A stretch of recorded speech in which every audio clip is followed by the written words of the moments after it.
Assalamualaikum.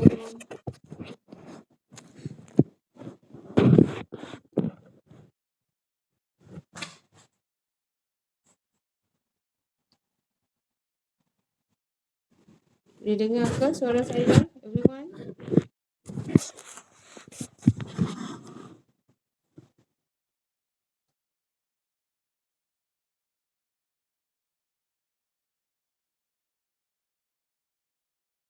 Okay.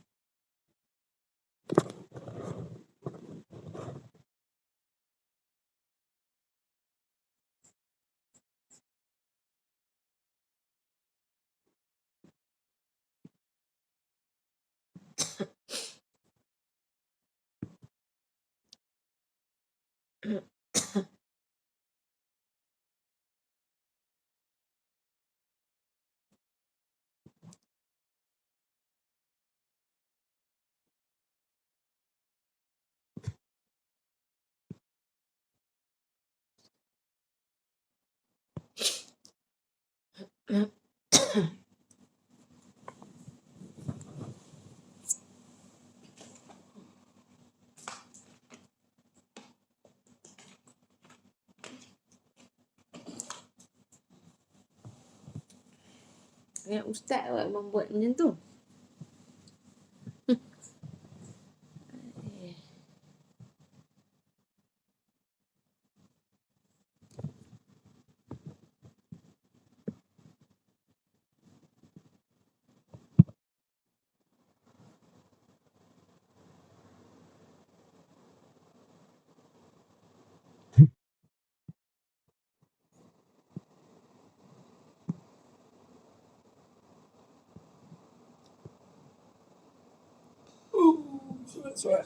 Dia. Jangan bising.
Okay.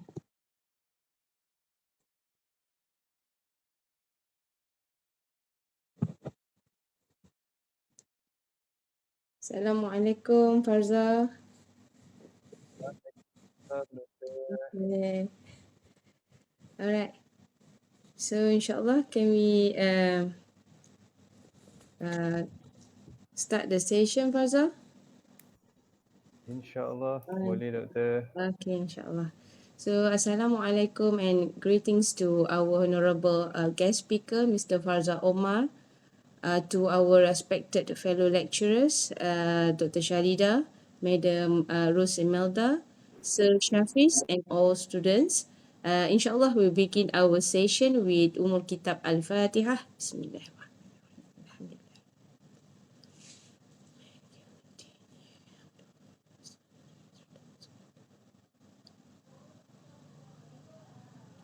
Rabbi shrah li sadri wa yassir li amri wa hlul 'uqdatam min lisani yafqahu qawli. Amin. Alhamdulillah, today we have Mr. Farza with us, who is working as a business development manager in public bank, who is going to deliver us a talk on the financial alternative. Mr. Farza, ready? Yeah. Okay. Without further ado, the session is yours, Mr. Farza. Inshallah. Baik, thank you so much Dr. Zuraida. Assalamualaikum warahmatullahi wabarakatuh. Very good evening to everyone.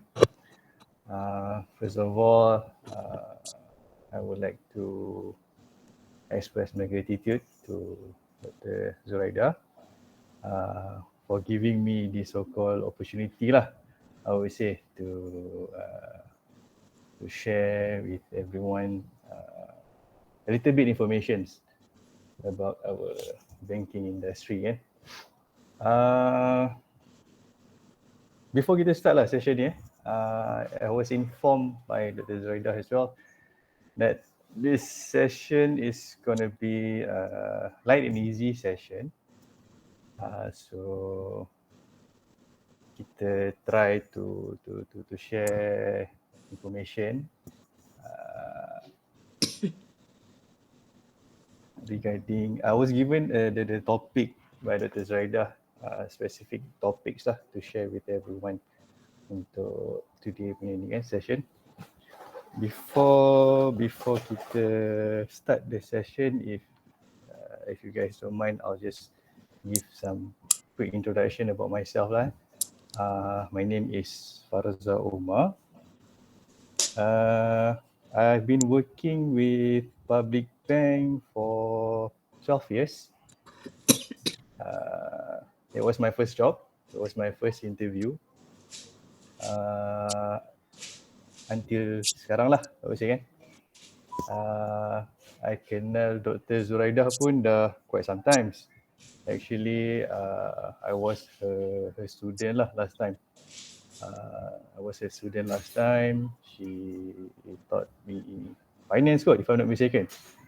Finance, cuma tak ingat during my diploma or my degree last time. So after I finished my degree, I joined public bank, and then after that I came across again Dr. Zuraida recently during my MBA class. So just to share with everyone, I pun currently student jugalah. I pun currently student doing my master last semester dah. This is my 4th semester dan habis lah. So I had the opportunity to meet with Dr. Zuraida again, and then we had this so-called again opportunity to collaborate lah, to have this session with everyone to share regarding our banking industry. Okay, I was informed that you guys are currently a student from diploma in banking, kan? Diploma in banking. Taking this subject of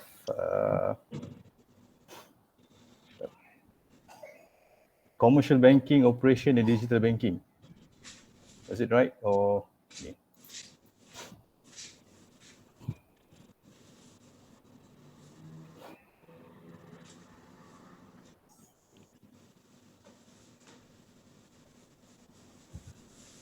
Dr. Zuraida, is it the right course?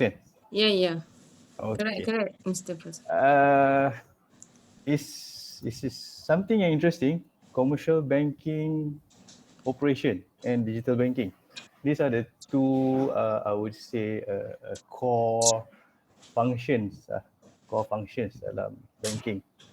You have the operation side and digital banking. Digital banking is very interesting because this is so-called new ways of people doing bankings. So digital banking this is always the trending lah, I would say at the moment. Memang people pun sekarang ni moving towards digital banking, towards cashless, and we can see every bank in the country is moving towards that direction. Okay, Without further ado, if you guys don't mind, maybe I will share my screen.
Can you all see the slides?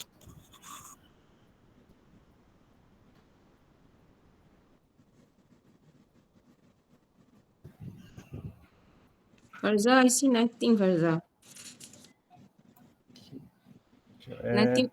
Nothing from the screen. I think from the screen. So let me try.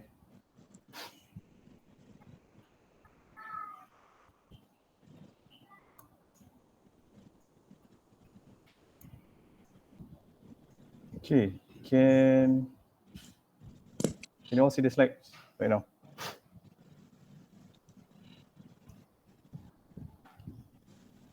Nampak tak slide? Nampak Nampak. Okay, all right. Okay, so for today's new session, basically, these are the presentation outline. So actually, I plan to cover these four topics. Maybe we can start a little bit with the overview of our banking industry. And then the second and the third topic too, these are basically the topics that was given to me lah to discuss on the international trade financing and also specialized financial services. And perhaps since we have this opportunity, maybe towards the end of the session too, maybe we can just share a little bit on the career prospect in banking lah. Because for me, I think it's good to have this session, especially from people from the industry, because for us, we so-called the consumer, and the university are so-called the producer. And it's good that we can bridge or have this kind of sessions whereby kita boleh lebih kita boleh share what are the expectations, especially if you guys to prepare you guys to go to the working punya level after this, nak masuk ke alam pekerjaan, so at least can be better prepared in the future. That one maybe it's going to be like Q&A questions. Kalau you all ada questions, anything to ask, boleh ask, boleh tanya during that time. Okay. Right, so kita start share sikit overview about banking industry. Before that, just to share you all my past experience working in this banking industry. Like I shared just now, I started working in banks way back 2012. 2011, sorry. I did my diploma dekat UiTM Kedah juga. I was student from there. And then I further my degree pun dekat UiTM Kedah. Diploma, I did my diploma in business banking, then I continue degree on marketing. That was way back 2006. 2006, I did my diploma, and then 2009, I did my degree, and I finished 2011. 2011, I finished. I joined public bank after that. I was a bit lucky lah, I would say. During that time, right after, actually during the industrial training, that time I did my industrial training dekat overseas. I did dekat South Africa. I tak tahu sekarang masih ada lagi ke tak. Apa tu? That program last time, macam during my time tu, ada so-called macam we say apa ni, scholarship kot, they call it that time, whereby students can do their industrial training dekat overseas. So we got to know about that information, and my batch time tu ada few yang apply, so we managed to get this kind of sponsorship from UiTM, and we did our industrial training dekat overseas. So I was placed dekat South Africa at that time, dekat Johannesburg. But of course, industrial training waktu tu just 6 months. So okay lah, dapat opportunity stay there about 6 months. And then during that time, I met ada satu ex-banker lah dekat sana. Dia ex-banker public bank dekat sana. Dia beritahu dekat I, why don't you try to submit the resume.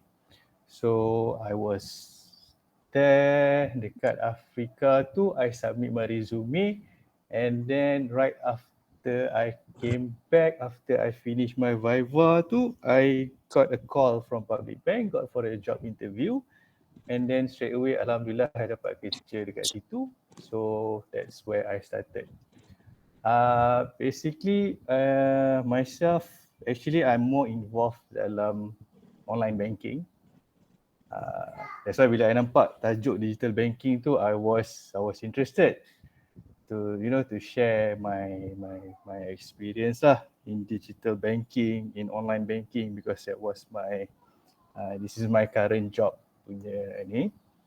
And then but Dr. Zaidah kata, okay, you have a specific topic to share, and then I said, okay lah, I can share a little bit on the specific topic. Just bear in mind, I am not a lecturer, so today punya session is more on sharing, and of course the details, the informations and everything about the topic tu, you all maybe, I think you all had the slides kot nanti, maybe I'm not sure whether the lecturers have shared the slides or not with you guys before this, but then again, I'm pretty sure that you guys are in good hands of those lecturers, to teach you all about the topics in more details. But then again, on my side, is more on, just to share what actually the banks are doing lah, specifically on the topic yang was given to me. Okay, so alright, banking sector ni is something yang it's quite huge, I would say. It's quite huge industry in the country. So you can see that it's actually a top 5 industry yang drive Malaysian economy. Sebab dia under service sector kan. They actually generates about 58.1% of total GDP in last year. Sorry, Faza, to interrupt. Faza, can Yes. we slide? Can we have a slideshow view? Slideshow view? Sure. Yeah. Okay. Thank you. How is it? Okay. All right. So yes, banking sector. This banking sector is actually a top 5 industry that currently, drive the Malaysian economy. So basically, if you see that, if the banks are doing well, you can. I'm not to say that the economy is doing good right now, but we can safely say that as long as the banking industry, because banking industry is one of the pillars, I would say, that drive this economy in Malaysia. As you can see that they generate about 58.1% of total GDP in last year, 2022. And currently in Malaysia, we have about 43 banks, of which 16 of them are full-fledged. Islamic banking. So for you all information, kita bank dekat Malaysia, kita ada yang conventional as well as Islamic banking. The biggest bank in Malaysia, of course, I think this one everyone knows. We have Maybank, CIMB, Public Bank, RHB, and M-Bank. So I am in Public Bank. So among the top 3 biggest bank in the country. And also Malaysia is the world largest in terms of Islamic finance. Okay, so in terms of our Islamic banking, Malaysia is the world largest with a total asset almost 168 billion.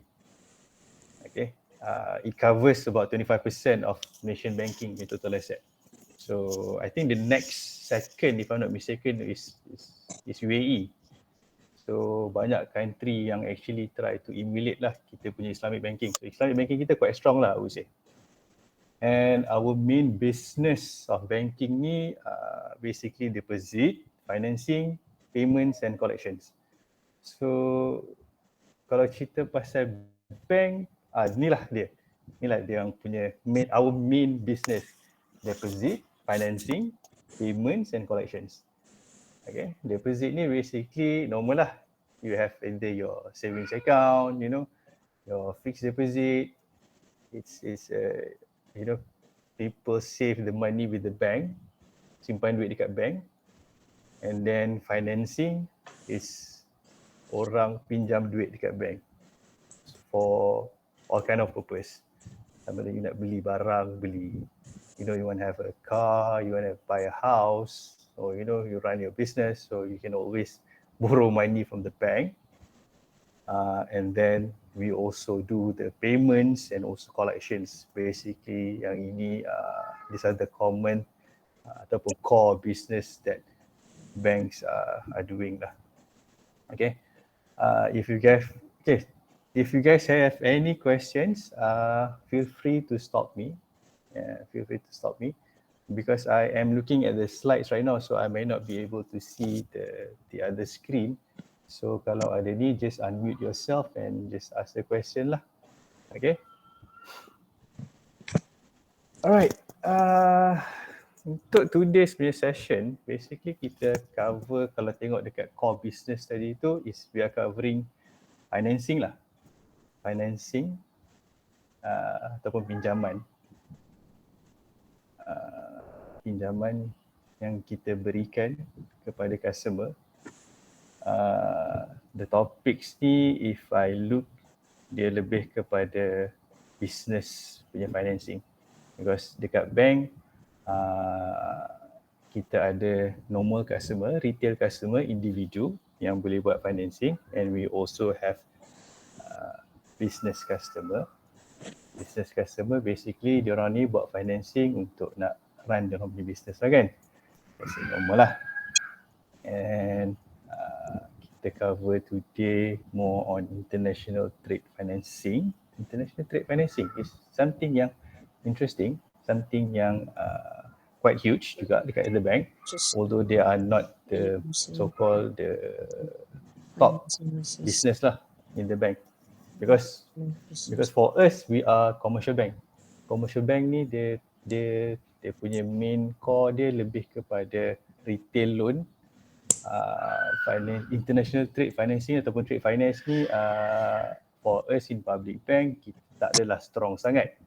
Yeah, not that strong sebab kita punya other banks yang actually buat untuk this kind of activities, international trade financing ni. Okay. So international trade apa actually international trade ni Apa actually international trade ni? Kalau if I understand correctly, international trade ni selalunya kita kaitkan dia dengan import dan export lah. Import and export. So these are the people or businesses yang involve a lot in import and export. Tak kisahlah apa pun jenis barang pun kan. There are so many kind of products that you actually import from other countries, and also locally there are so many kind of goods that are being export to overseas. So of course for these kind of companies, bila diorang nak involve in this import and export punya businesses, it requires a huge capital. It requires a huge capital.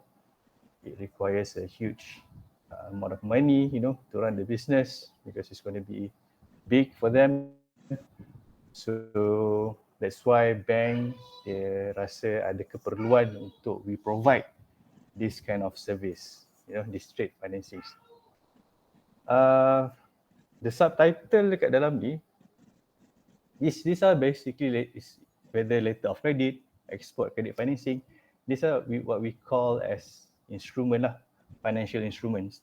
Some bank they may be called products, some bank they call it services, some bank may call it financial instruments.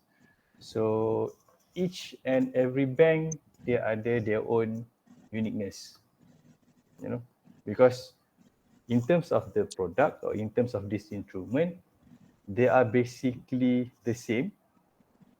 You pergi dekat bank A, dia panggil letter of credit. You pergi dekat bank B, dia panggil letter of credit. You pergi dekat bank C pun dia panggil letter of credit.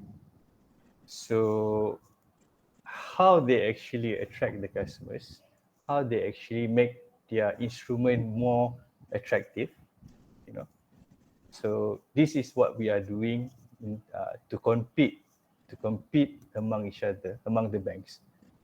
Some banks maybe offer with the lower rates, some bank maybe offer more attractive packaging. So we try to compete with each others, in terms of the application sometimes, some bank maybe they offer online applications, some bank maybe they offer, maybe less documentations. So these are the differences yang kita selalu nampak dekat bank. They try to compete with each other. Okay, so the first instrument yang kita akan touch for today is a letter of credit. So this letter of credit is actually something that is issued by the bank to the suppliers as a form of guaranteed payment. So the supplier later, they can collect the payment when all the conditions under the letter of credit are met. Again, this is something because international trade financing ni is they involve a lot dalam import and export kan. So dia ada supplier, dia ada buyer, and of course dia orang ni normally overseas lah kan. Sama ada dia local kat sini atau dia beli daripada local sini dia nak export ke overseas ataupun local sini dia nak beli barang dekat overseas. So bank normally dia akan issue letter of credit ni. And then dalam letter of credit tu normally dia akan ada conditions lah. Dia akan ada conditions, contohnya the good ship ataupun good tu dah dihantar kan. Good tu dihantar ataupun whatever conditions yang letakkan letter of credit tu. So once all these conditions are met, then bank akan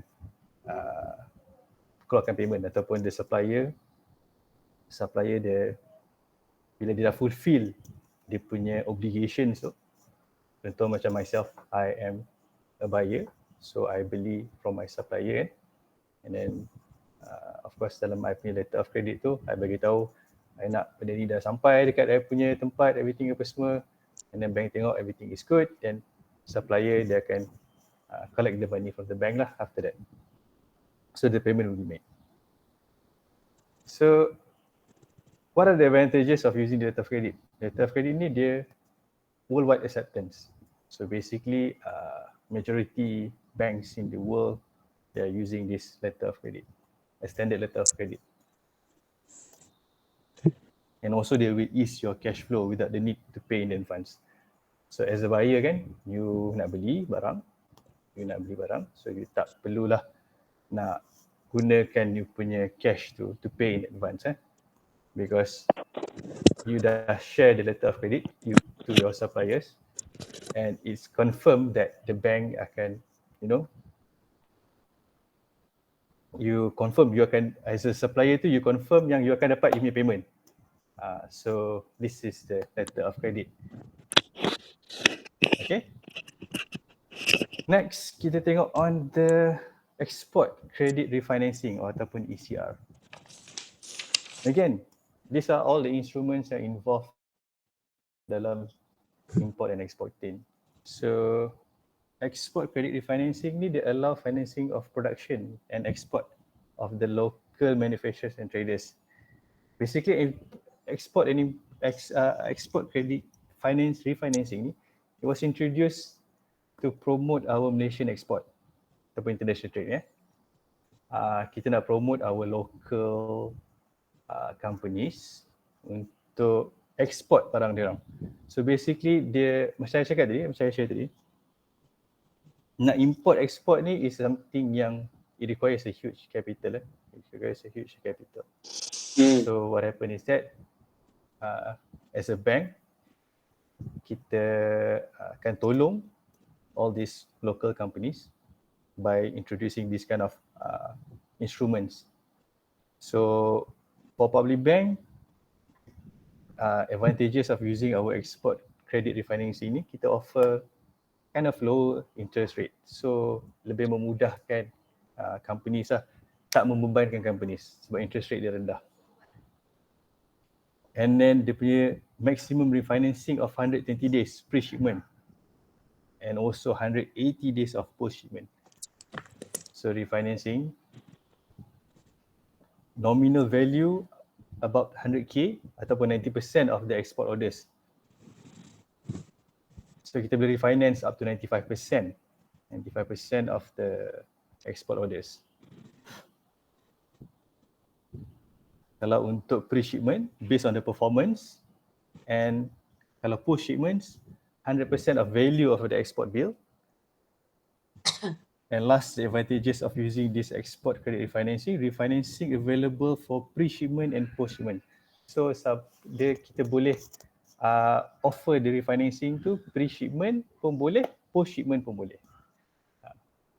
Sebab dia involve import-export kan. Import-export ni memang dia perlukan shipment lah sebab kita nak hantar barang tu kan. Kita nak hantar barang tu keluar.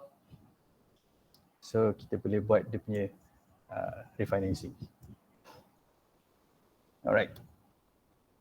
Next kita tengok on shipping guarantee. This is another instrument offered by the bank, financing instrument. Okay, bila kita import and export kan, normally it involves a lot of documentations lah. It involves a lot of documentations. So bila dia involve a lot of documentation ni, sometimes documentation tu sampai lambat.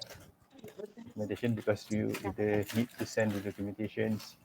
Normally kita akan tunggu original documentations. So it's always about original documentations. Kalau dekat bank ni, kita always rely on original documentations. Tak kisahlah apa-apa produk pun, not just refinancing ataupun other services or other instruments, we always rely on original documentations. So bila kita nak because bila kita nak dapatkan original documentation ni, it always take time. So in this kind of business, dia orang selalu nak cepat. Dia orang nak cepat. So how can we actually overcome this? One of the instrument that kita offer is the shipping guarantee. So the shipping guarantee ni, they allow businesses to take the delivery of goods prior the arrival of the original transport documentation. So before the original documentation sampai, so kita boleh allow this, the businesses to take the delivery of goods because of this shipping guarantee. Okay. Advantages of using this shipping guarantee, they save on demurrage and warehouse charges, and also low commission charges for SG issue under letter of guarantee. They related together dengan letter of guarantee tadi. So letter of credit. Letter of credit tadi kan is the guarantee of payments kan. Guarantee of payments yang supplier boleh dapat. So normally dia orang akan come together with this shipping guarantee. Okay. Alright, next, trust receipt. This is actually a form of financing purchases whereby bank they can pay the suppliers 100% of the value of good so that the goods are delivered promptly and defer the payment for an agreed period of time. So using this trust receipt, normally bank akan bayar supplier 100%. So normally bank akan bayar supplier 100% of the value of the goods so that the goods can be delivered promptly. So it's either normally bila you nak import barang contoh you nak import barang, you nak barang tu sampai cepat, you nak import barang nak sampai cepat, maybe because of your let's say demand you tinggi locally, you perlukan barang cepat, and then bank boleh bayar the suppliers 100% of the value of the good, and then you boleh defer you pay payments tu based on the agreed period of time period yang you agreed between you and bank lah. So advantages using of this trust receipt, one is you have the flexibility whether you want to settle it early, partly or fully, and financing for predetermined period that suit your needs. So you boleh predetermine the period, like I said, the flexibility tu, then determine the period that suit you to your needs to your company's needs. And of course, the rates are competitive. These are not always been so-called macam bullet for the bank lah. For each bank, you always have the competitive rates. You know, that's how we actually compete with each other. Some banks are offer this rate, some banks are offer that rate. So as a business, so you have an options lah to pilih kan, which are the banks yang offer the best rate. So obviously you can go with that lah, kan? That's common lah. Okay. We look at bankers acceptance. Bankers acceptance, you ada dua. One is for import and one is for export. Bankers acceptance for import ni, basically the banks will provide financing for importers and local purchasers, so the delivery of goods can be faster to meet the market demands. Again, these are all financing instruments to help the businesses, especially the importers, bila dia nak beli barang. Using the bankers acceptance ni, dia boleh combine multiple trade documents. Bila kita buat trade kan, kita nak beli, kita nak import barang, sometimes kita ada banyak macam jenis barang. So, kita ada macam-macam jenis barang, kita ada macam-macam jenis documentation yang kita nak kena ni. So kita the bank, kita boleh combinekan all these trade documents. And then you boleh financing up to minimum financing of 50,000. Minimum financing dia 50,000. And then the charges of levy pun rendah, whereby you can obtain your financing even though you have already paid your supplier. So walaupun you dah bayar your supplier tu, you can still obtain this kind of financing. The good that you purchase tu, you tak perlu nak risau about your increasing your capital. And again, the period and also the amount financing tu, you can tailor to your business needs. So berapa yang you perlukan, berapa yang you actually nak bank finance tu, we can always tailor to your needs. So this is for the import. Import ni basically kita beli barang lah kan. Kita beli barang daripada overseas, kita nak import masuk ke dalam local. And then we also have the bankers acceptance for export. Export ni, normally bank dia akan bayar immediately. Dia can pay immediately in exchange for your invoice of in a trade transaction. So you'll be given instant cash in hand lah for other business to your other business, while the bank collect the payments from the buyer at a later date. So bila kita nak export barang of course orang yang dekat the other side, basically dia import lah barang you. So dia beli barang you dia beli barang you, mungkin dia dekat sana, dia tak bayar terus dekat you. So what you do is you apply for this banker acceptance. You apply this banker acceptance. As a bank akan bayar you instant cash. And then we as a bank, we will collect the payments from the payer, or from the buyer at a later date. Meaning to say, bank, dia akan pergi dekat you punya buyer untuk collect the payments. But you, as the exporter, you akan dapat you punya cash tu instantly. when you apply this banker's acceptance lah.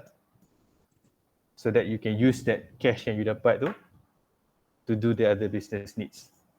Maybe you need the cash for something else kan, to run your operations dekat sini. While waiting, kalau you nak tunggu buyer dekat the other side tu bayar mungkin lambat. So you can use this one. So bank dia akan bagi instant cash you. And then we as a bank pula, kita akan collect the payment from your buyer at a later date. So sama juga macam bankers acceptance kat import tadi, you can combine for multiple trade documents with the minimum financing amount of 50,000. And they also allow to generate high turnover by giving your buyers the credit terms. So basically kita arrange dengan you punya buyer credit terms lah, so that you can generate higher turnover. Okay, alright. Next topic, specialized financial services. Specialized financial services. These are also financing, pinjaman, loan juga for business, which bank currently offer to businesses. Kita ada again few instruments. Actually ada lagi few instruments yang kita offer, but then again I'll just cover based on the topic that was given lah, because I was informed that these are the topics yang actually dalam you all punya chapter kan. So kita cover yang this one sajalah. Okay, specialized financial services. Actually term specialized financial services ni kalau you all nak, kalau kita di industri, di bank itself, kita tak adalah pakai this terms specialized financial services ni. But of course the tajuk yang given tu macam factoring, hire purchase tu adalah dalam kita punya terms kan that we are using. These are basically loans ataupun financing yang given by the bank to corporate or businesses. Okay, number one, let's look at factoring. Factoring actually allow business to obtain immediate capital or money based on future income that attribute to the particular amount due on the account receivable or business invoice. So being bank will purchase the trade receivable and gain the ownership of the debt. So your client's customer will become debtor and required to pay the bank directly and discharge its debts. So basically bank factoring ni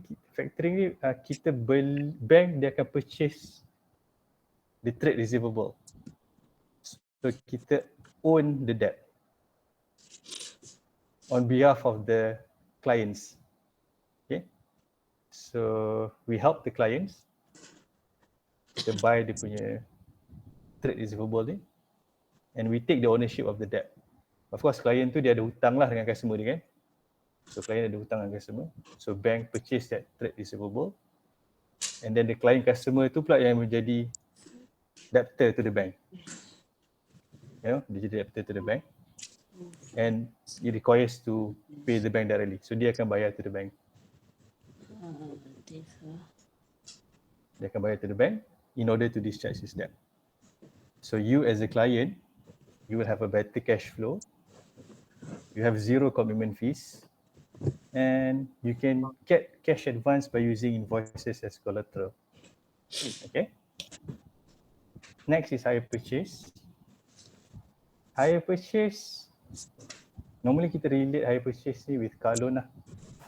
With the car loan. Of course car loan ni kita ada satu untuk retail customers, normal customer like us, and we also are the hire purchase untuk business. So basically some business orang punya company punya kereta kan, company punya kereta, so they can use this hire purchase to obtain the car loan. Technically the word hire purchase ni is coming from kalau you use the hire purchase technically it's actually belongs to the lender, which is the bank. So the car is actually belongs to the bank, and you are hiring the car. You sewa the car. You sewa the car. That's why the hire purchase ni kalau dalam bahasa Melayu dia ialah sewa beli. Sewa beli. So you sewa dulu the car. During the loan period tu, the car is actually belongs to the bank. You sewa dengan bank for a certain period of time. Contoh 9 tahun. Let's say you buat loan selama 9 tahun. So sepanjang 9 tahun tu, the status of the car is actually belongs to the bank. You sewa dengan bank, you bayar every month sampailah loan tu habis bayar, until completed loan payment. So bila you dah habis bayar, then only the ownership of the car tu will be transferred to you. So that is the concept of hire purchase.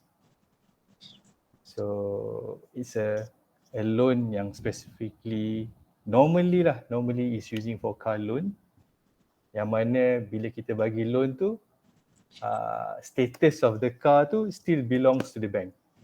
Okay, this basically dia punya contract lah, dia punya contract. So hire purchase ni dia conventional.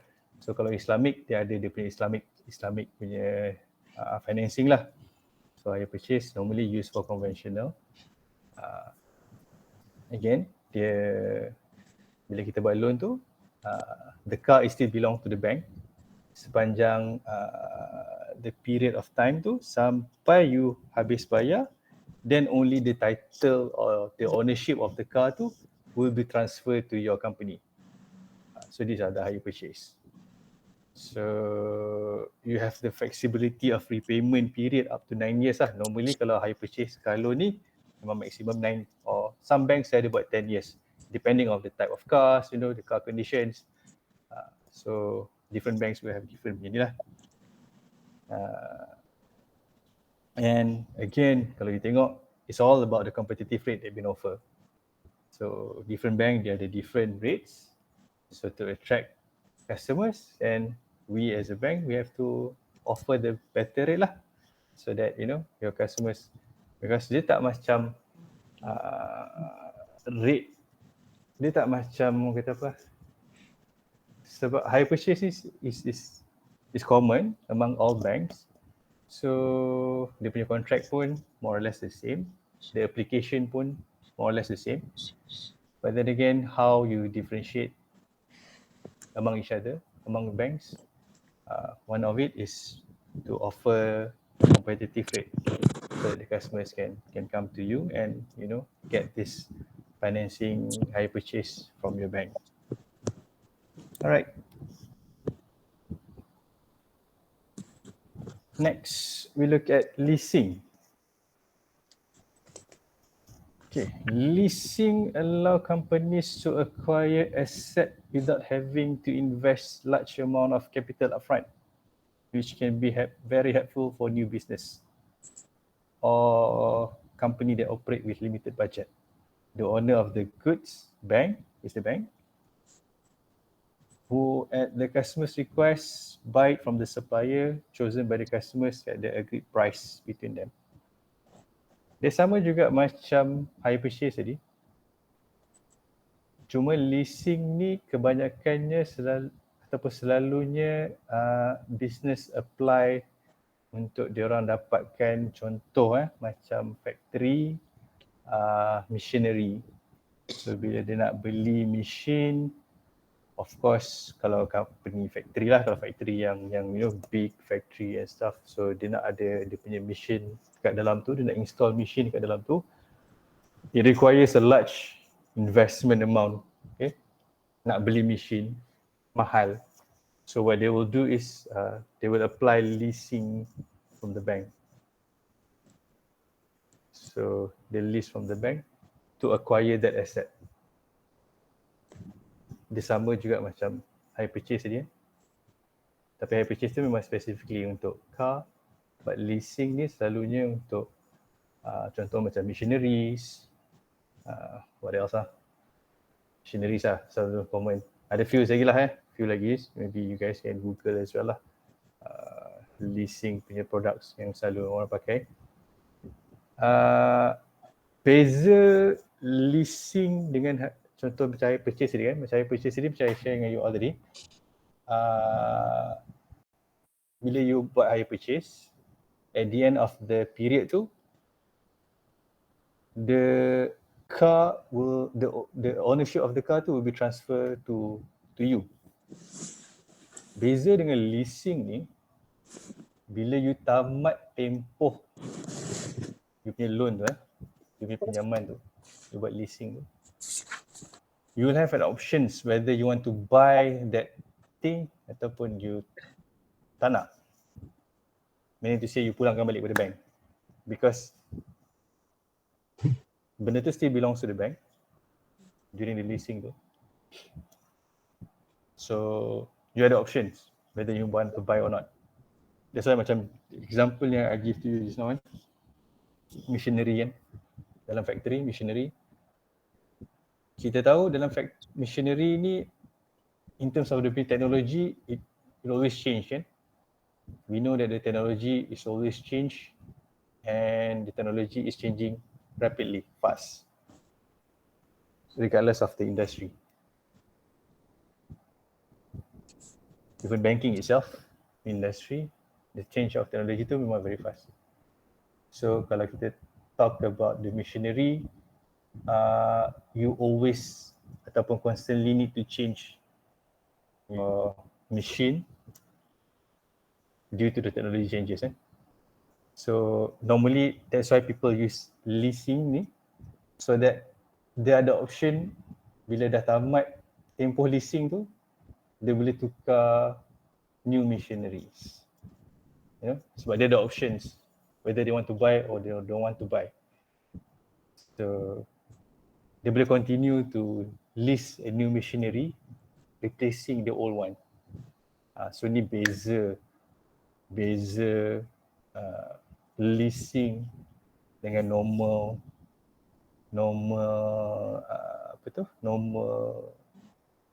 financing lah, normal financing. Macam hire purchase tadi kan, hire purchase pun normal financing I would say. In the end of the day, you akan dapat barang tu. But for leasing ni, you ada options whether you want to have that products or you don't want to have that products.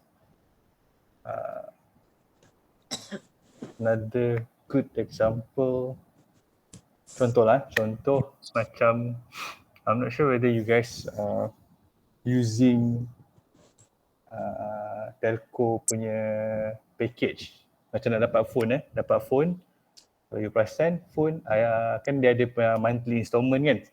Dia ada monthly installment. Sekarang ni pun phone telco pun banyak buat leasing punya konsep. Dia buat leasing punya konsep whereby you boleh dapatkan phone, you bayar you punya commitment setiap bulan, and then towards the end of your contract tu you ada option, you know, you nak pulangkan balik that phone and then you upgrade to the new one. Bila you upgrade to the new one, you continue lah you punya contract. So yang itulah daripada the beza leasing dengan, you know, yang normal contract yang you bayar setiap bulan, habis your contract, the phone belongs to you. So beside telcos, in fact car manufacturer pun dah banyak start buat leasing. Especially the few brands lah yang nampak yang people, I mean the industry, the business start to use leasing rather than hire purchase. Sebab hire purchase ni macam cakap tadi, towards the end of the contract tu, towards the end of the payment, the products, the goods will belong to you. But leasing ni you ada options. So that's why kita tengok sekarang ni pun banyak car manufacturer, car brands pun dia dah start buat leasing sebab, you know, we as a user, kita selalu nak tukar kereta kan, nak upgrade. So rather than, you know, you own the car, why not you lease kan? You lease, you buat leasing, towards the end you punya period tu, so you upgrade lah your car. So this is what leasing is all about. Advantages dia normal lah. You have a low monthly payments, then you have options to buy upon the expiry of leasing. So you have options to buy ataupun you tak nak, and access to the newer asset. Saya cakap tadi, contoh macam manufacturing ataupun car itself tadi, bila you dah habis you punya leasing period tu, so you ada options to get a new one. Kalau you ambil hire purchase ataupun normal financing tu towards the end tu, benda tu akan jadi barang you. Maybe you tak perlukan barang tu. Maybe barang tu dah outdated. Ataupun dia punya maintenance cost dia tinggi. So rather than having the old punya barang, so you nakkan acquire new asset, barang yang baru. So leasing give you this kind of kind of freedoms lah to always update you punya asset. Okay. Bridging loan. Bridging loan ni dia involve a lot in developer project, property project. Okay, property project. Property project contoh macam rumah, buildings, condominiums. So what happen is that we will give you ataupun kita akan bagi this developer yang pemaju rumah developer an advance that they need as a working capital to ensure that it can continue the project until all the units are sold and also receive the payment from purchaser. So what happen contoh tengok satu developer, dia nak buat township ataupun dia nak buat rumah dia nak buat rumah. Of course dia ada few units, berapa units, let's say we take an example maybe 100 units dia buat 100 units. During the project time tu, during the development time, bukan semua you punya unit tu you dapat jual at the same time This is common lah. You buat, you nak jual, so mungkin you tak dapat jual at the same time. And you as a developer, maybe at that time, you ada not just one project that you are running, so you ada few projects. So in order to help this developer, so that they can continue the projects, sebab customer belum beli lagi, customer tak beli lagi rumah, you belum dapat payment, so nak continue the project, make sure that the project is continue. So we give this bridging loan as a working capital to this developer until diorang dah dapat jual all the rumah and dah dapat receive the payments from the purchaser. So this is the bridging loan. Basically, the keywords bridging loan ni is to help the developer. Kita provide financing to the developer so that they can continue diorang punya project. They can continue diorang punya project, they can continue diorang punya business until diorang dapat jual all the houses yang diorang tengah buat.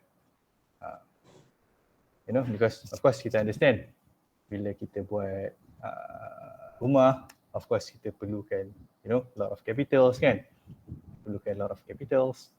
So maybe maybe the developer having financial constraint, so what they can do is they can apply this bridging loan. They can apply, so basically they can apply for this bridging loan so that the business can still continue until they sold all the units yang diorang buat tadi, all the rumah yang diorang buat tadi ataupun apartments ataupun kondo yang diorang buat tu. So diorang dapat jual. So in between that time tu, in between period of time tu, so kalau dia perlukan capital, dia perlukan duit untuk nak dia run dia punya business tu, so they can always apply the bridging loan with the banks. So it's a quick access to the funds saya cakap tadi So you dapat access fund from the bank, and then they have a flexible terms that can be tailored to your specific needs, including dia punya length of loan, the terms, the interest rate, and also the repayment structure. So this is a specific loan ataupun financing yang kita give to the developer to help them to run the business during the time yang sebelum dia orang dapat jual dia orang punya units ataupun rumah tu. Okay, and last but not least, I think this is the last one, good, and financing. And financing pun sama juga. This is related to property developer, whereby an arrangement with project developer to provide loan property to purchaser to help them refinance the purchase price of the property. So what happened? Banks, kita dekat banks, normally kita akan ada so-called macam collaborations with developer yang mana kita akan buat end financing untuk diorang punya purchaser. Okay, kita akan buat end financing untuk diorang punya purchaser up to 90% of the purchase price atau harga rumah tu.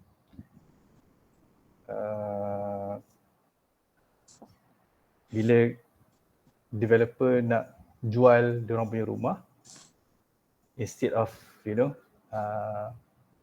customer nak kena apply loan with this bank, that bank, bank A, bank B, bank C apa semua. So kita dah ada arrangement dah dengan developer. Kita provide end financing. End financing ni basically untuk bantu purchaser lah, untuk because of course bila kita nak beli rumah, kita akan apply housing loan. So apa beza normal housing loan with this end financing ni is basically dia dah ada special arrangement dengan developer tu itself. So kalau you beli, contoh kalau you beli satu rumah, okay, developer cakap, okay, you beli rumah ni, you punya rumah akan di-finance oleh this bank because we already have this arrangement with this bank. So normally kita akan ada this kind of collaborations lah dengan developer. Kita akan tengok lah what kind of project. So of course itu evaluations tu, nak pilih developer apa semua tu, banks akan buat diorang punya thorough checking lah.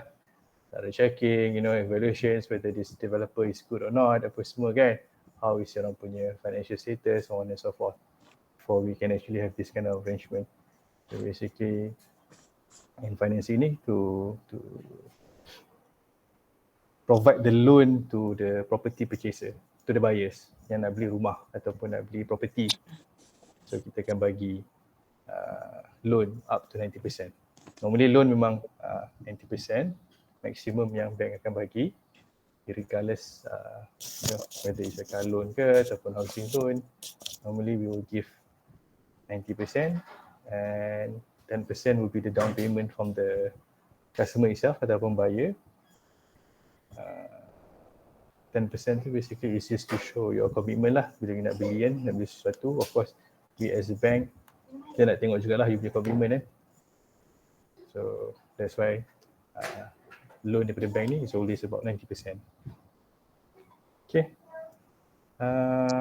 So far ada apa-apa questions ke daripada everyone? Macam senyap je semua orang.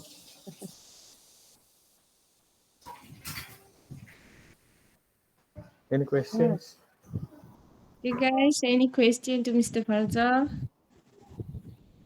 Again, this session macam saya cakap tadi, this is more of the relax, tight and easy session, just to share information a little bit. Mungkin information tu maybe not accurate, maybe yes, maybe no. You guys can always, saya cakap, this information is actually available at all the banks' new website. Maybe you guys, kalau ada masa, maybe you guys boleh go to the bank new website to get, to understand how actually we sell, or how actually banks sell their punya all this financing lah. And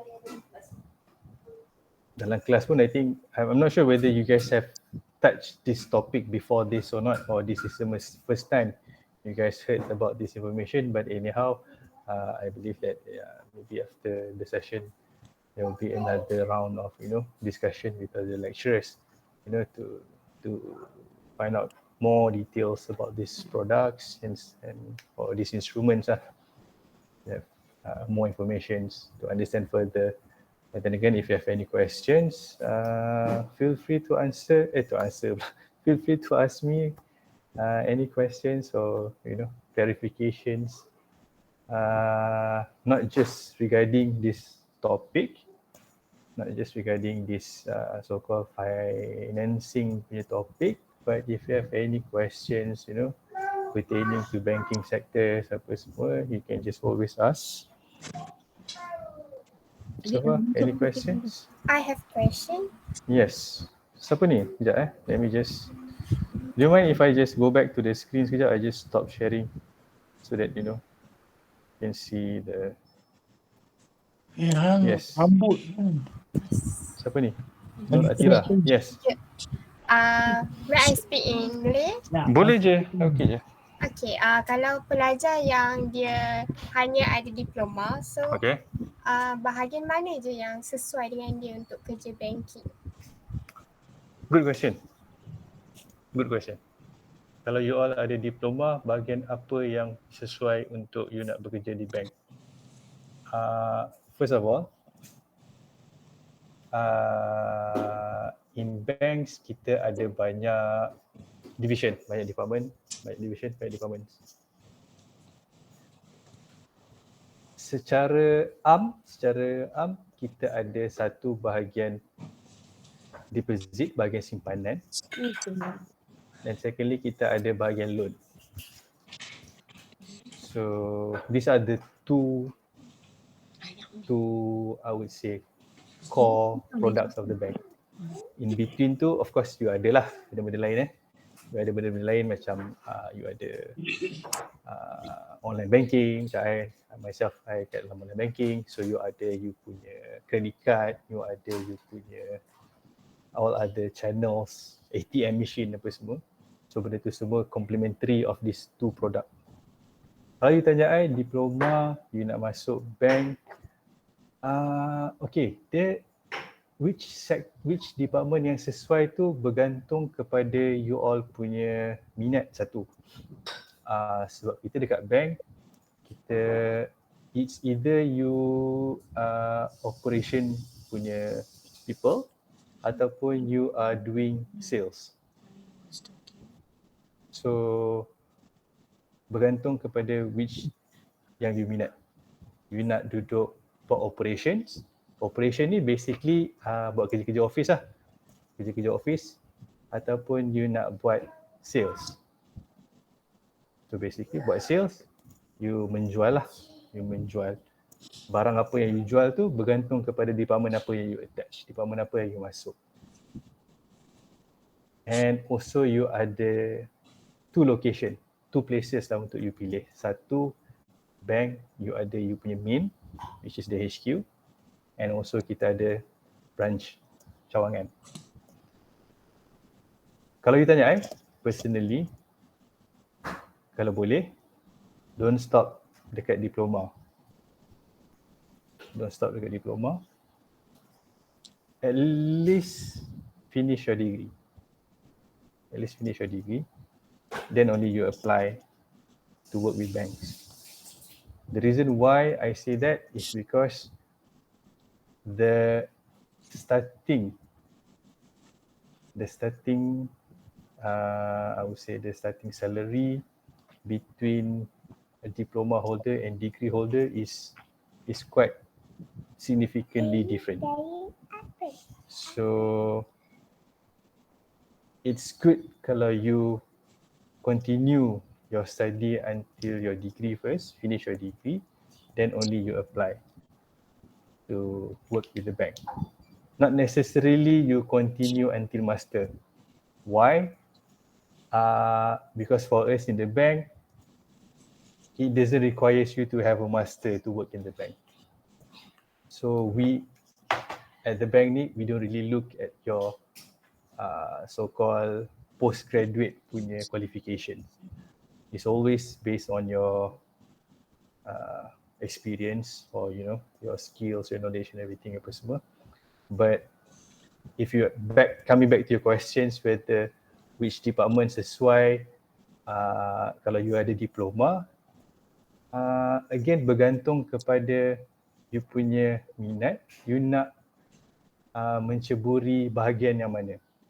Kalau you tanya I personally, dekat banking sekarang, it's good kalau you all have the knowledge regarding digital banking, macam subjek yang you all tengah buat sekarang ni.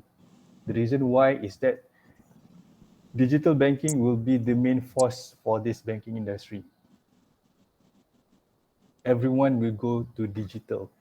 Everyone shift from old banking ways to digital. Last time, those days, dulu-dulu, how people do banking is diorang akan pergi ke cawangan, diorang akan pergi ke branch, masukkan duit ataupun keluarkan duit. Diorang akan pergi ke bank untuk nak buat bayaran, payments ataupun nak collect duit. Contoh ada orang hantar duit, dia nak pergi ke bank, pergi ke ATM, keluarkan duit. But nowadays, people are shifting. People go digital. People go cashless. Especially you all punya generation sekarang ni. You all punya generation yang dengan phone. Generation yang dengan smartphone. Everything semua dekat you punya smartphone. Everything semua dekat smartphone. You punya social media, you punya financial, you nak beli barang online, everything semua online, all cashless. So kalau you tanya I tadi, which department, digital banking is one of it. Digital banking. Secondly, kalau you tanya I, benda yang interesting is on compliance. Compliance ataupun kita kata dia punya so-called regulations lah. Regulations. So bank ni kita terlalu highly regulated. Kita ni highly regulated sebab of course kita dekat bank, we are managing customers punya fund. Duit customer kan, kita manage duit customer. So that's why kita perlukan regulation yang very tight. Kita banks, we are governed by bank negara. As you are aware, bank negara dia akan keluarkan all these regulations. So banks have to follow. So that is very important for the banks to keep up with the latest regulations. Memang sekarang ni is on demand. Kalau you all are interested in banking punya law, kalau you are minat law lah law, regulations, apa semua. So kalau you minat itu, these are two areas lah kalau you tanya I yang popular sekarang ni. Kalau boleh, try not to go with the normal punya job, macam yang benda-benda yang melibatkan savings account ni ataupun benda-benda yang melibatkan loan. These are, I would say, common lah. Tak salah kalau you nak buat, kalau you berminat, tak salah. But then again, kalau you tanya I now, try to get more informations regarding digital banking. Okay, so digital banking sekarang ni memang something yang is very trending, it's very trending, and then people are looking forward for that. So bank memang ke arah digital banking.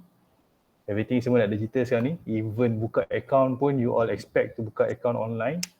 So orang pun dah tak nak pergi ke branch lagi dah. Semua nak paperless. Tekan je, terus transfer, everything apa semua. So benda tu memang tengah growing. And I can rest assure you, benda tu akan continue to grow. So the opportunity is always there. Like myself, I was lucky, I was blessed. When I first start pun, memang I start with that team.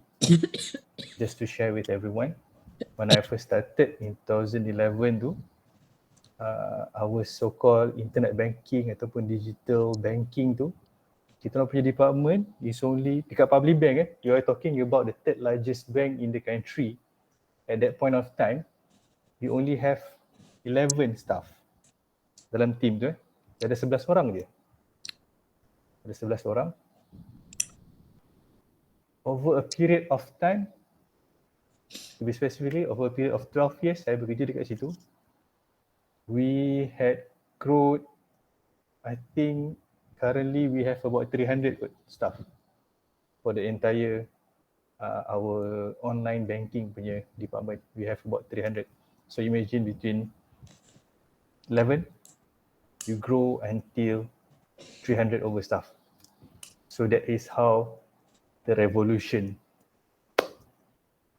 and I believe it will continue to grow.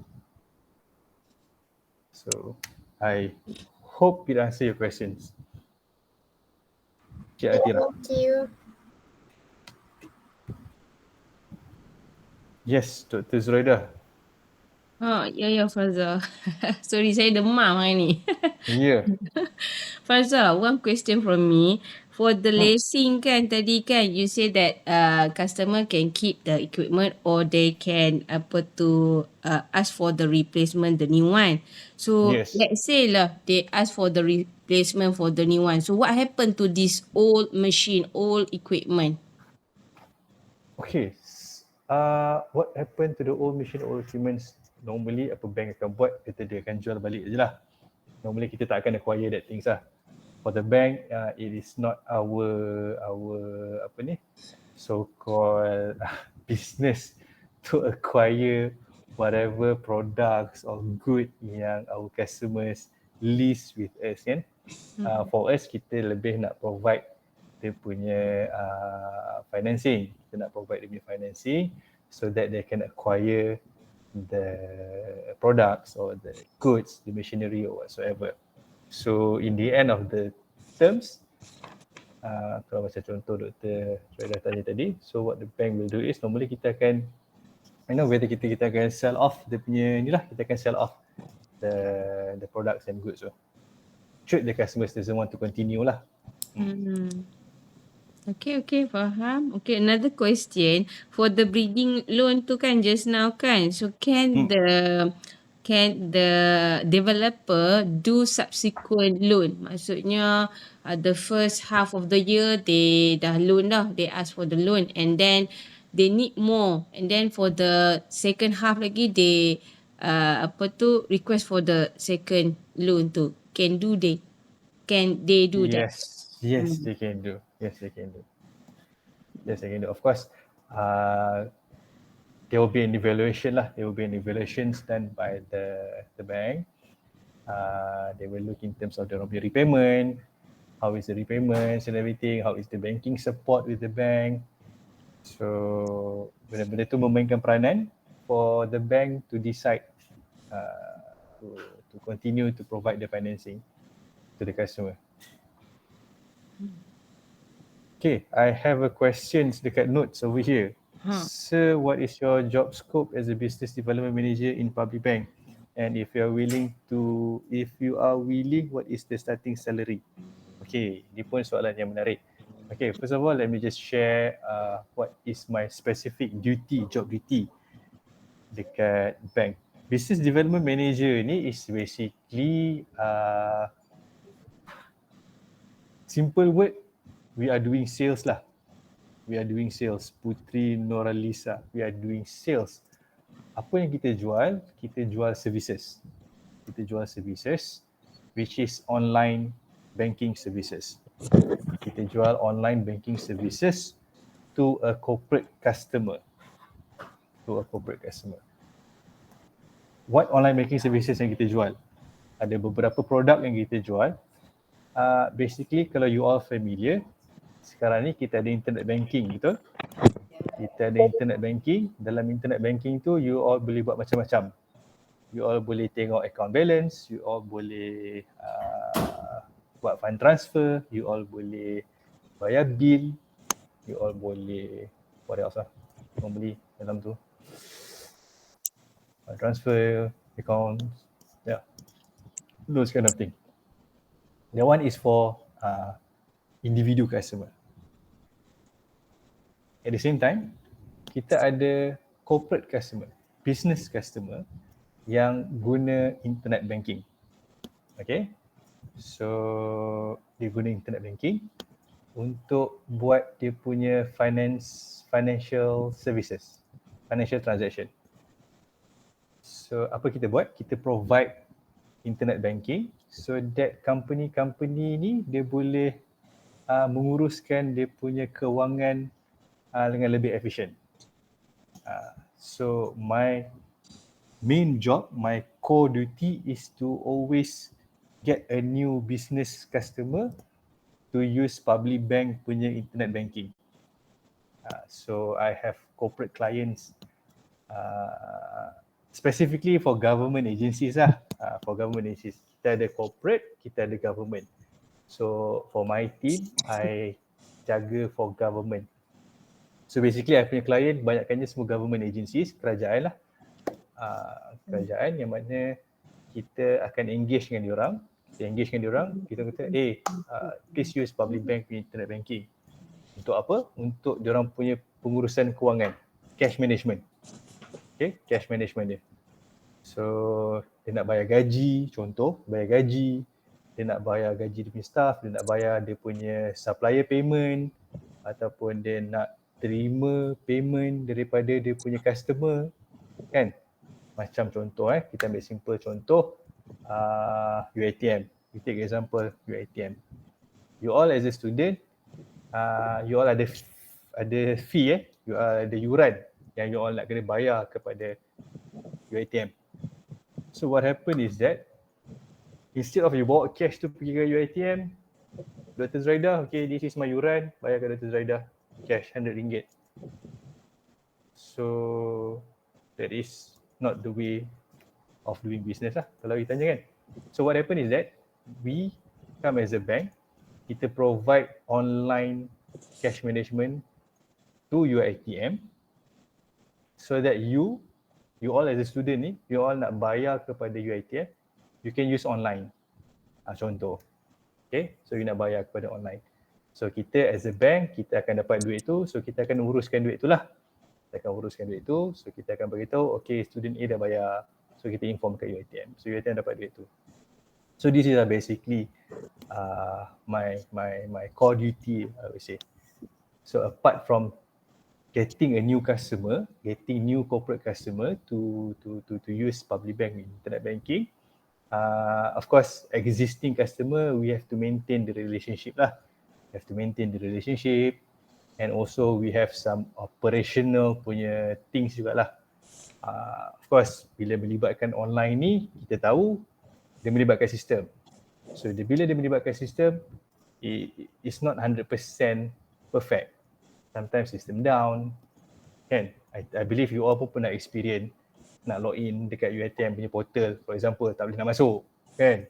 System down. So sama jugalah macam banking, internet banking ni. Bila you nak bayar, system down.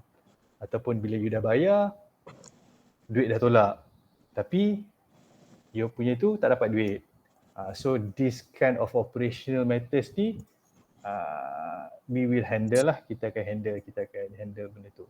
So that is my core duty dekat my company. And your second question, what is your starting salary, if you don't mind share? My starting salary ke ataupun public bank punya starting salary ni? I just share public bank punya starting salary lah, because that time I punya tu still ni juga. Kalau tak silap untuk bank sekarang ni, kalau you ada degree, starting salary for public bank is 3,400 public bank. 3,400 untuk starting as a degree holder. Kalau you ada diploma, the starting salary dia kalau tak silap I is 2,200. 2,200. Diploma 2,200, degree is 3,400. So you can see the difference of 1,200. Betul? 1,200 And then coming back to the question yang tadi tu, previous friends yang tanya tadi, that's why kalau boleh, my advice to you all, habiskan nanti degree and then baru you apply. Sebab beza 2,200 dengan 3,400. 1,200 beza kat situ. So kalau you just tambah 2 tahun je kan, tambah 2 tahun je untuk nak habiskan degree, then baru apply job. Until and unless you memang decided, okay, I memang nak sambung sampai, memang tak nak sambung belajar, I nak buat sampai diploma, lepas tu terus nak kerja because of other commitments and stuff apa semua tu, that one is different story lah. But if you don't have any other commitments, you tak ada apa-apa pressure, tak ada apa-apa ni, then might as well sambung because you punya starting tu memang is a huge difference. For your jawatan sekarang ke, apa maksud for your jawatan sekarang? Maksudnya?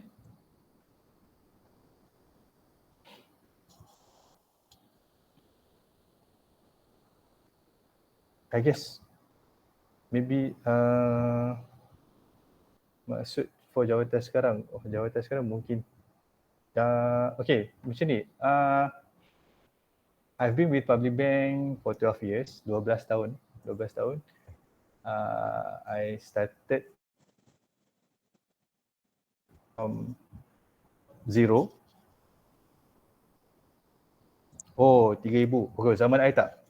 Zaman I dulu hanya 2,800 untuk degree. 2,800 starting. 2,800 then start to grow. Sekarang ni dah revise, starting degree dah 3,400. Dia range dia between 3,200 ke 3,800. That would be your range starting salary untuk banking industry. Paling tinggi is, if I'm not mistaken, Maybank 3,800. Tapi that 3,800 tu is to diorang punya special group of student yang dia macam dia ada program yang diorang dah some kind of sponsorship ataupun student yang memang diorang dah sponsor untuk masuk Maybank. Dia ada punya program, I can't remember dia punya program name tu. Basically that students tu is under Maybank punya program and then dia akan absorb masuk ke Maybank. So their starting salary will be 3,800. But the rest tu it's ranging between 3,200 to 3,600. That will be your starting salary you dekat bank. And as you grow tu, then bergantunglah pada you all punya tu kan, then you start to grow, then you can see begini. Cik Farza, I have a question. What is the common problem that always happen and how do you overcome it? Common problems in terms of apa tu? Boleh tak spesifikkan sikit problem apa? Those, is it true? Okay, sekejap. Is it true those working at the bank will receive some unit share? Oh, okay. Nak dapat some share, personally I pun tak pernah dapat. Aris, I tak pernah dapat. Those days dulu ada diorang bagi dekat public bank, tapi now dia dah tak exercise nak give share, diorang punya share daripada bank lagi dah. Basically kalau you nak kita beli sendiri lah, those kind of thing. Dulu adalah, dulu zaman-zaman dulu diorang ada bagi. Okay, common problem tadi, Azrul Fahmi, boleh tak share sikit apa, what kind of problems yang you nak tahu ni? Is it problem tentang working ke ataupun problem apa?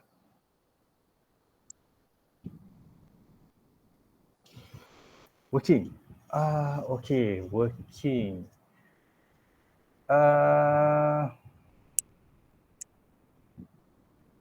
Common problems working. Common problems working. Let me think. Common problems. Kalau you tanya personally, dekat mana-mana yang you bekerja pun you akan ada problem. Tak kisahlah. You kerja dekat mana-mana pun. Bank ke, tak bank ke, you akan sentiasa berdepan dengan masalah. What is the most important is how you handle the masalah. How you handle the masalah. That is much more important. Sebab kalau you tanya I memang akan suka bagi problem to my staff. I memang akan suka bagi problem to my staff. Bukan problem yang tak related dengan work but problems yang related to works. Basically kita nak tahu how they actually react to the problems. How they actually react to the problems, it shows your character actually. So sama ada you react positively ataupun you react negatively, that will show your characters. That will, make your supervisor ataupun your seniors evaluate you, okay, you are this type of person. So kerja dekat bank memang ada pressure, memang ada banyak masalah. Satu, because you are handling duit. Okay, you are handling duit. You melibatkan duit orang That's why you akan banyak bermasalah. Like I said, the most important is how you react to the problems yang you facing tu. You need to have critical thinking. Kalau kita tanya you need to have critical thinking. You need to be able to to absorb the problem, to have the critical thinking and find the best solutions to your problem. So kalau you tanya how I overcome the problems, bila I face any obstacles, any problems, satu, you always need to ask yourself, why are you doing that? Why are you doing the project, the work that you are doing? So bila you buat benda tu, you dapat masalah, you kena tanya, okay, kenapa you buat benda ni So then you start to find the solutions to that problems.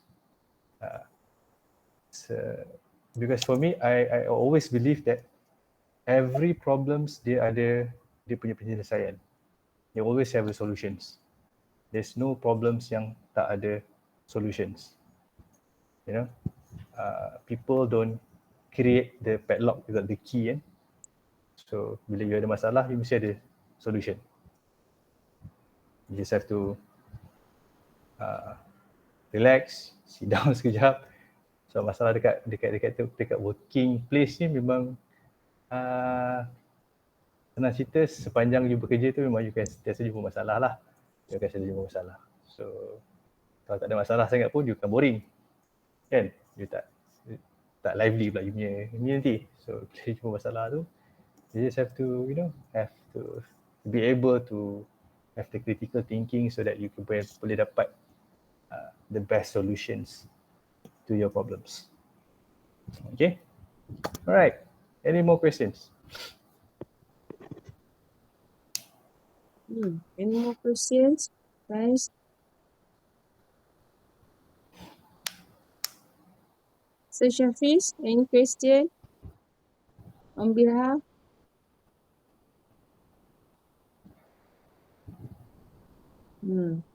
Okay, Farzal.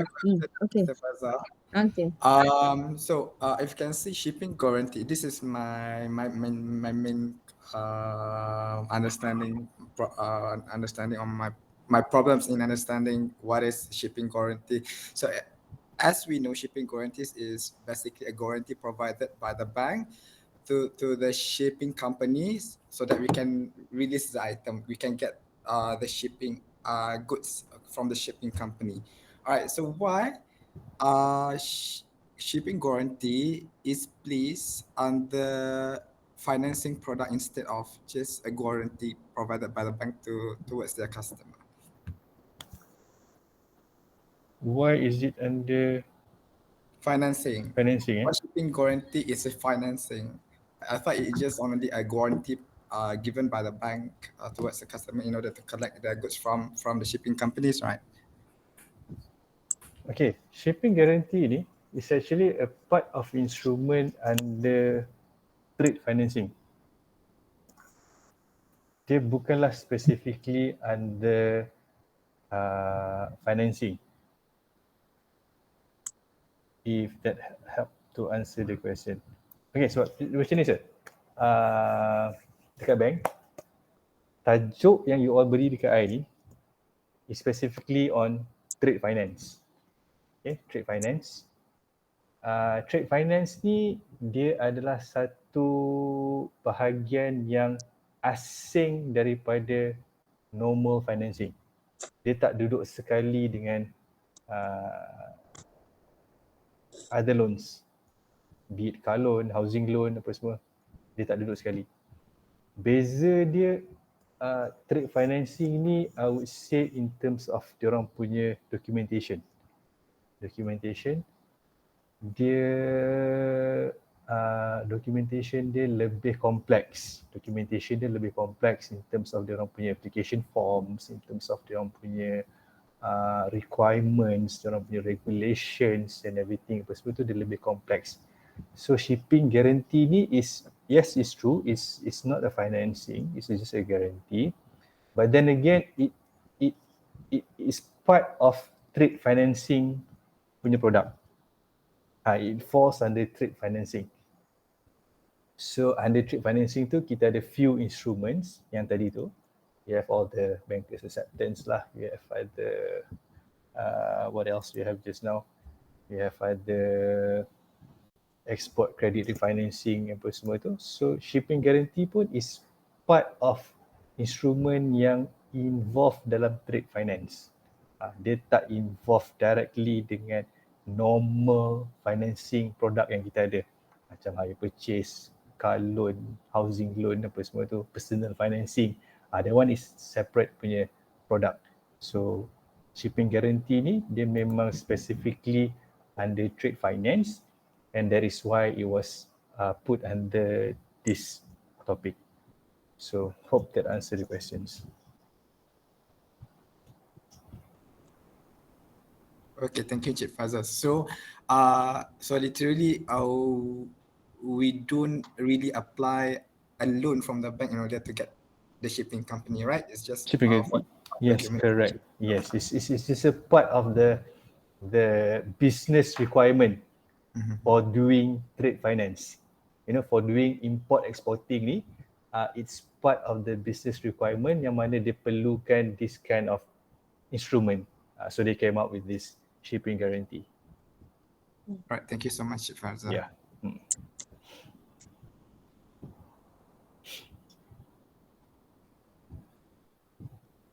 Any more students? Any question? Okay, I have one question dekat notes over here. Salam, we know that hire purchase loan has a maximum repayment of 9 years. How about leasing machinery? Does it have any maximum period of financing? Yes, they do have maximum periods of financing, but it varies. It varies in terms of the product and you actually leasing to itself. Even the machineries pun, diorang ada category of machineries. So different categories of machinery tu dia ada different dia punya maximum period of time. So yes, the answer is yes, they do have a maximum of time as well.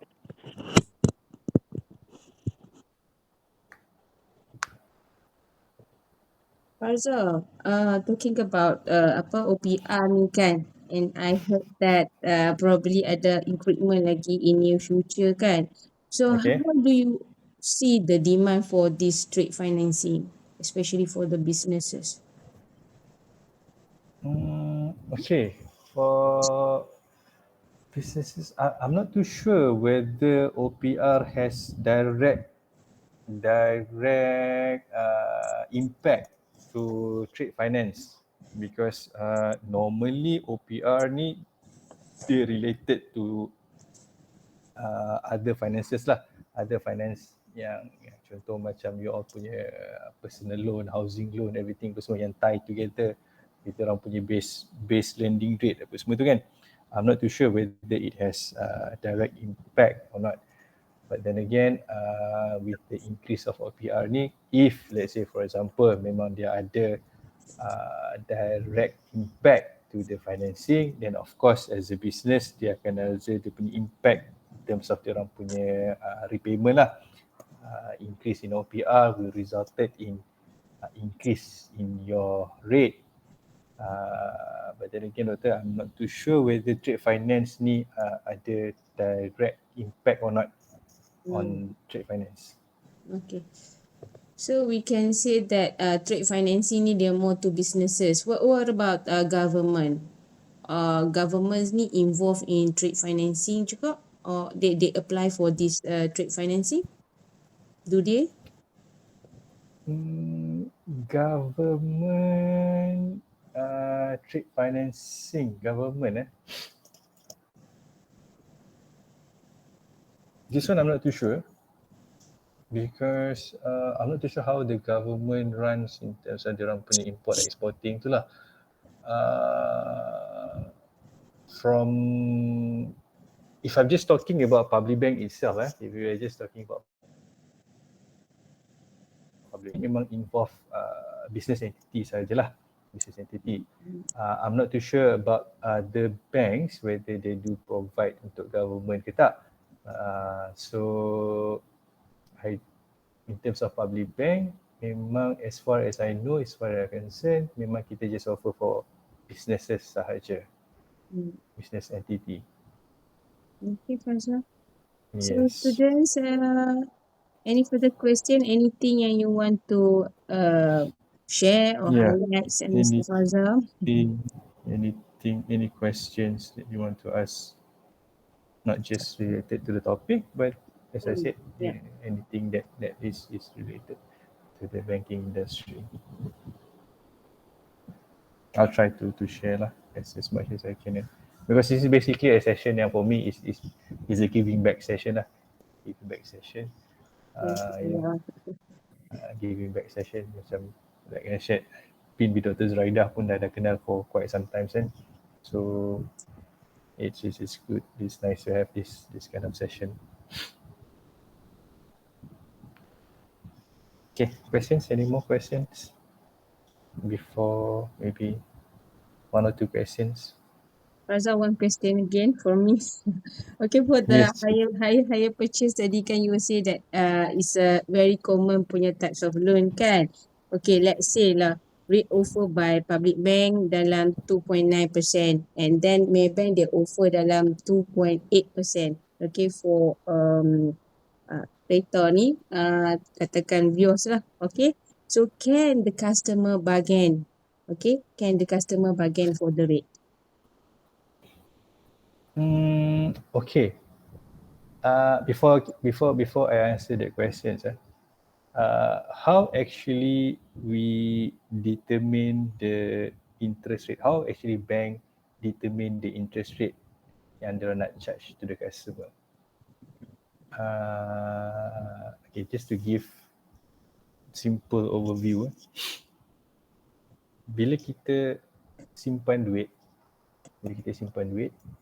dekat bank ataupun mana-mana financial institution, we are expecting interest from simpanan yang kita letak. Kita expect interest ataupun dividend. Contoh you letak kat tabung haji ke, you letak dekat mana lagi, ASB, Bila kita menyimpan, kita ataupun melabur, invest, you expect some kind of return from the bank. Certain percent of return from the bank kan. Contoh 2%, 3% dividend declared by the bank ataupun financial institution. So macam mana bank dapat this interest, dapat this dividend to pay to the customer? How the bank actually get the interest dividend is actually from financing, from loan yang bank disperse to the borrower. Okay. Contoh, tadi Dr. Zuraida kata dia beli kereta, public bank charge interest 2.9%. So that interest 2.9% bank dapat, that is the interest yang bank akan pakai untuk dibayar kepada dividen penyimpan. So that is how the bank set the interest rate. So that is basic how banks work. Okay, kita bagi loan to the customer, kita charge the interest. Kita charge interest 5%, contoh. At the same time, kita ada customer letak duit dekat bank. Customer put the money in the bank, dia nak return. Of course, dia nak dividend. So, we take the interest yang kita dapat daripada loan, kita akan bagi ke dividend. So, benda tu akan pusing. So, that is how the bank set the interest. So, in order to answer the questions now, whether the bank, whether the customers can bargain to reduce the rate, normally it will not, bank tak akan reduce the rate, because when we offer the rate, it's basically after we calculated how much dividend that we need to pay to the depositor. So, because kalau kita reduce the rate dekat sini, dekat loan, it will have an impact to the dividend that we need to pay to the customers. Okay, sebab benda tu jalan concurrent. Sebab tu kita akan sentiasa nampak, you simpan banyak ni, you akan dapat certain amount of dividend. Berapa persen dapat semua, you akan nampak those kind of iklan, you know. So bila benda tu dah set, dividend dekat situ dah set, so of course dekat loan pun, we have to set the interest. So kita dah set the interest, this is how much we can offer to you, 2.9% for example, so that kita boleh cover the dividend yang that we going to pay out to the depositor. So the 2.9% to the borrower, yang kita charge to the borrower, we can cover the dividend that we need to pay to the depositor. So macam case tadi, maybe Maybank dia punya rate is lower, is because dia orang punya depositor pun akan dapat rendah, dia dah set dah, dia akan dapat berapa the amount. So that's normally how the bank set dia orang punya interest rate. Dia akan bersangkut paut between depositor dan juga borrower. So benda tu secara overall dia kena balance lah benda tu. So dia tak normally jaranglah berlaku, you know, you bagi tahu nak bargain with the customer, especially untuk car loan. Just to share how is the car loan process, how is the loan is processed. Actually customer tak perlu nak bargain to have the better rate, because what will happen is that bila you beli kereta, when you buy a car, what will happen is that you punya salesman dia akan hantar the application to many banks. Dia tak akan hantar satu. The salesman daripada you punya yang jual kereta tu, dia akan hantar many applications to many banks. So bila bank dapat the applications, dia akan evaluate, okay, this customer punya profile apa semua, dia punya income, everything semua good, so dia akan keluar letter offer this rate. Bank A dia keluar 2.9. So dia bagi dekat salesperson tadi. Bank B pun keluar letter offer 2.7. Bank C keluar 2.7 and Bank D keluar 2.5. So salesperson tadi dia akan dapat 4 letter offer, they show to the customer. You have a rate from 2.5 until 2.9. Which one that you want? So of course as a customer kita akan pilih rate yang paling rendah lah. You go for 2.5. So that is how hire purchase application was done. So customer doesn't necessarily need to bargain for the rate, because when they submit for the application, normally it will go through the salesperson yang sell the car. So seldom ataupun tak adalah kita terima application direct daripada customer itself. Datang to customer, I want to buy a car, I want to apply loan, I want to buy a car to buy a car. So we don't, customer punya buying method tu was not through that way. So normally bila kita nak beli kereta, we go to the showroom, we decided okay we want to buy this car, regardless whether it's a first hand car ataupun second hand car.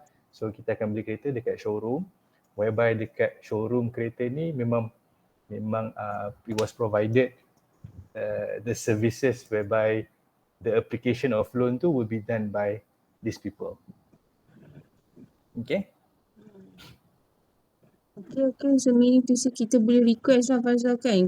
We can request the salesperson to submit the applications to ni lah. Yes, it The is a banks. common practice Hmm. by the salesperson to submit to many banks to get the better rate, to have the better rate. Okay. My experience before this, what I lalu is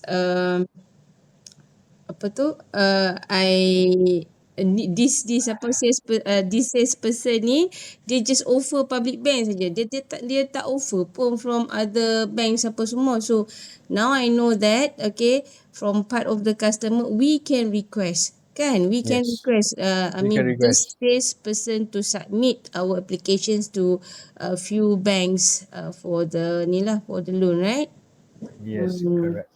Okay. What happened is that this is I would say unethical way of doing business, whereby if you are a salesperson, you negotiate with the bank,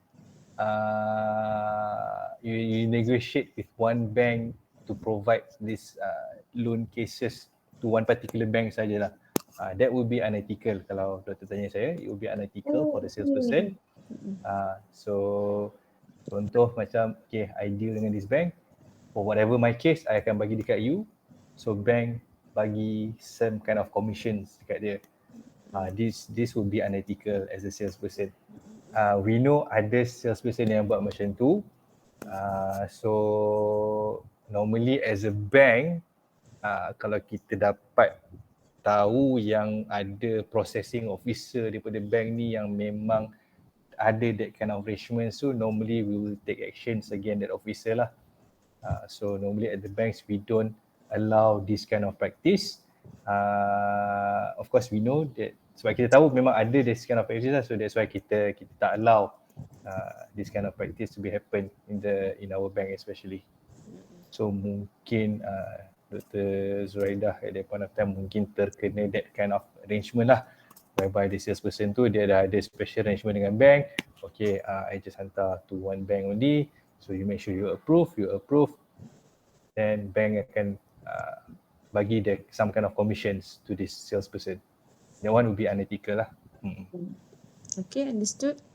So question guys, final one, anyone? Ada lagi? Sir, saya nak tanya. Yes. Nak tanya, bank ada provide tak bekerja sambil belajar? Contohnya, ada diploma lepas tu bekerja dengan bank dan pada masa yang sama nak sambung study, boleh ke? You are watching a live example sekarang ni.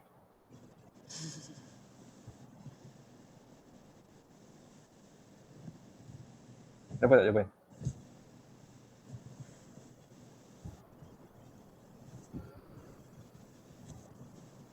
Cik Nur Alia.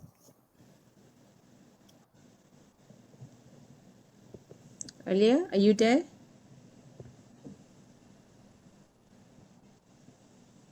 Asa boleh ulang tak question? Dia soalan tu boleh ke tidak dia bekerja sambil belajar di bank. Contoh dia ada diploma, dia kerja dulu dengan bank, at the same time dia sambung belajar. That was the question, right?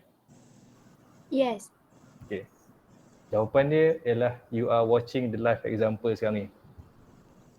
Which currently I tengah buat sambil bekerja, sambil belajar. So jawapan dia boleh.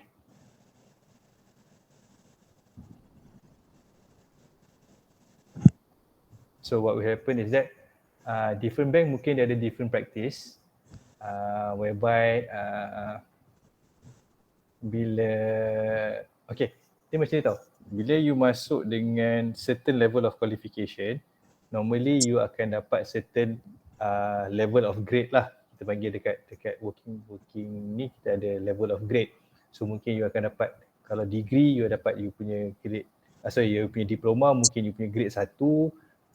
Kalau degree you start with grade 2. For example contoh certain bank dia akan take into consideration upon completion you punya study tu, dia akan upgrade you ke degree punya level, degree punya salary.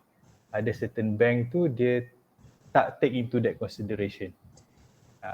So macam public bank, yes, kita between diploma dengan degree tu dia ada upgrading dia punya grade.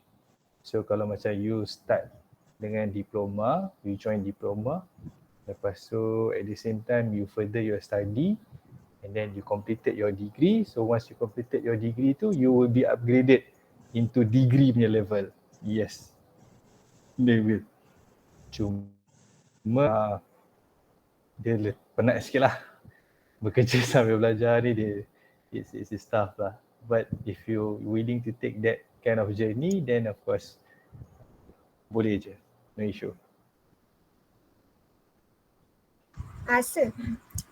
Kalau dari segi gaji pula dia memang maintain untuk diploma tu lah. Gaji based on diploma kalau sambung belajar ke degree. Dalam gap tu maksud saya. Yes, dia akan maintain until you complete you punya degree, then you akan upgrade. Because in between tu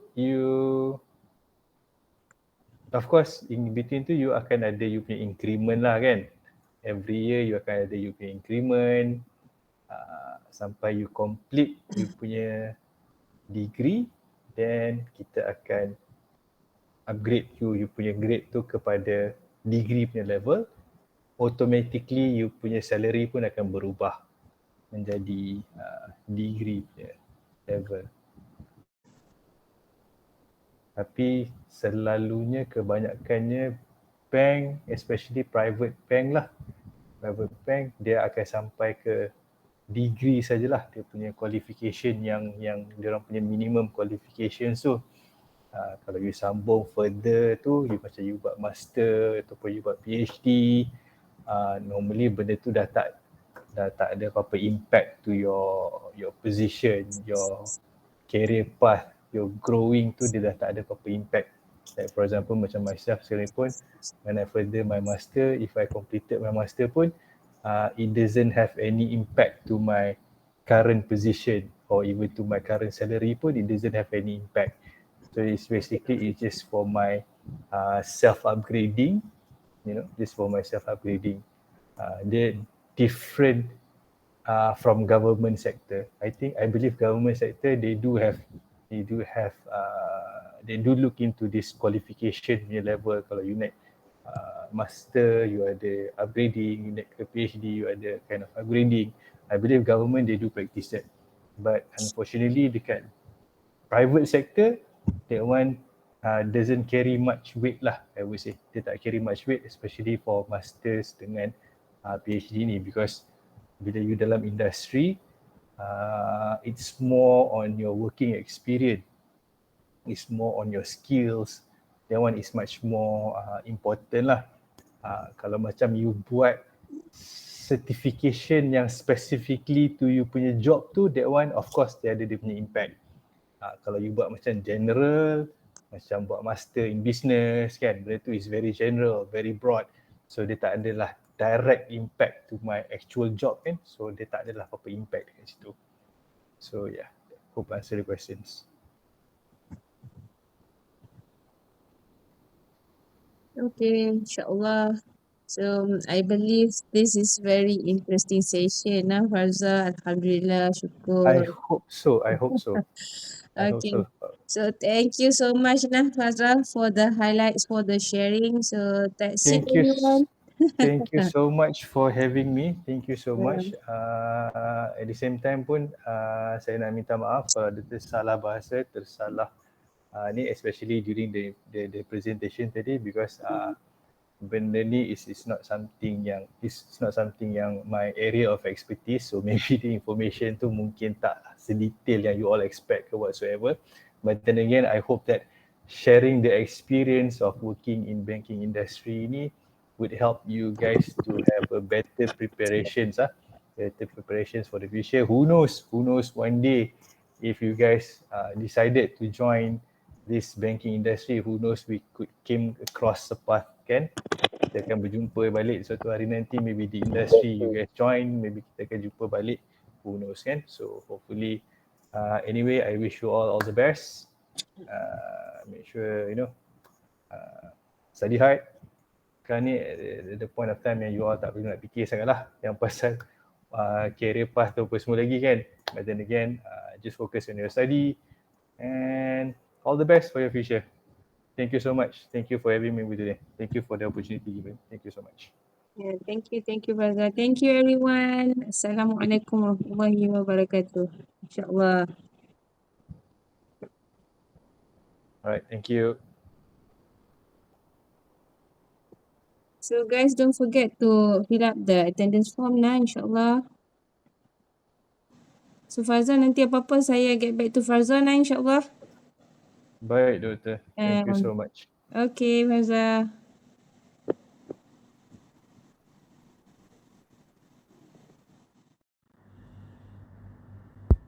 Haha.